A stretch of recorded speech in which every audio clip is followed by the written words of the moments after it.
Hi friends, అందరు ఎలా ఉన్నారు? మీరు మీ ఫ్యామిలీ అంతా కూడా హ్యాపీగా ఉండాలని కోరుకుంటున్నానండి. ఇదైతే మండే రోజు వ్లాగ్. నేను ఎర్లీ మార్నింగ్ లేచి బట్టలన్నీ ఉతికేసుకున్నానండి. ఎందుకంటే 2 డేస్ బట్టలు ఉన్నాయి అన్నమాట. అంతకుముందు 2 డేస్వి కూడా సరిగా ఆరలేదు వర్షాల వల్ల.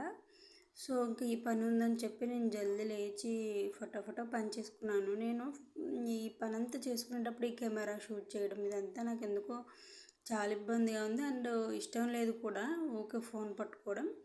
సో అలా 2 డేస్ బట్టలు ఉతికేసాను అని గిన్నెలన్నీ కడిగేసి నేనైతే ఆ గిన్నెల స్టాండ్ అయితే కడిగి పెట్టుకున్నానండి. చాలా రోజులు అవుతుంది కడిగి. నేను మంత్లీ 1 టైం అయినా అది క్లీన్ చేసుకుంటూ ఉంటాను అనమాట.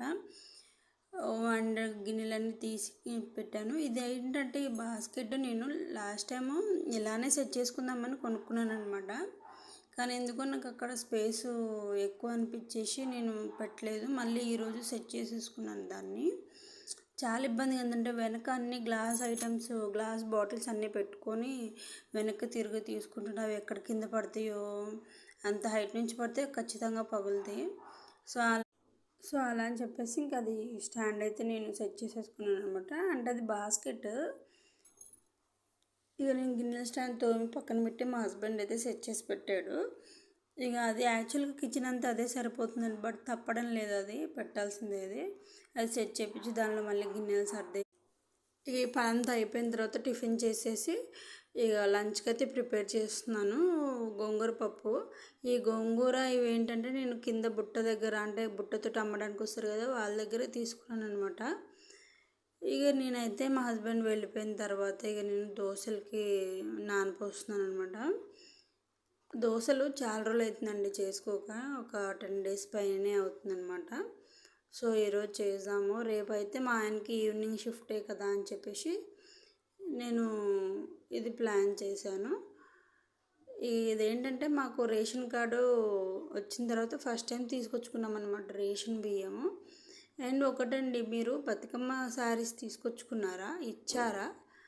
నాకు అసలు దాని గురించి ఏ న్యూస్ తెలియదండి. అసలు ఆ బతుకమ్మ శారీస్ ఇచ్చారా లేదా అనేది కూడా నాకు అసలు ఎవ్వరూ చెప్పలేదు, మేము తెచ్చుకోలేదు. అంటే మా ఇంటి దగ్గర కూడా చాలామంది తెచ్చుకోలేదన్నమాట. తెచ్చుకుంటే నాకు ఖచ్చితంగా తెలుస్తుంది, మనం కూడా వెళ్ళి తీసుకొచ్చుకోవచ్చని. అండ్ ఈ అమౌంట్ కూడా ఇస్తున్నారని ఒక న్యూస్, అది మరి ఎంతవరకు నిజమో ఏమో మనకైతే తెలియదు. కానీ నేను ఇక బియ్యాన్ని నానపెట్టేసి మా వాడు అప్పటికే నిద్రపోయాళ్ళండి. ఆయన నిద్రపుచ్చేసి నేను ఈ పని ఒకటి పెట్టుకున్నాను. ఏంటంటే దసరా రోజు అక్కడ ఊర్లో శారీ కట్టుకోవడానికి అని చెప్పేసి నేను ఈ శారీ ముందే ఇట్లా ఫోల్డ్ చేసి పెట్టుకుంటే కొంచెం ఈజీ అవుతుంది కదా అని ట్రై చేశాను ఫస్ట్ టైము. సో ఎలాగోలా చేసుకోగలిగాను, అంత పర్ఫెక్ట్గా అయితే చేయలేదు, పర్లేదు చేసుకున్నాను. ఇక అలా మా వాడు లేచాడు, వాడిని ఆడిపించుకుంటూ వాడికి తినిపించాను మధ్యలో ఒకసారి లేచిన తర్వాత అన్నము.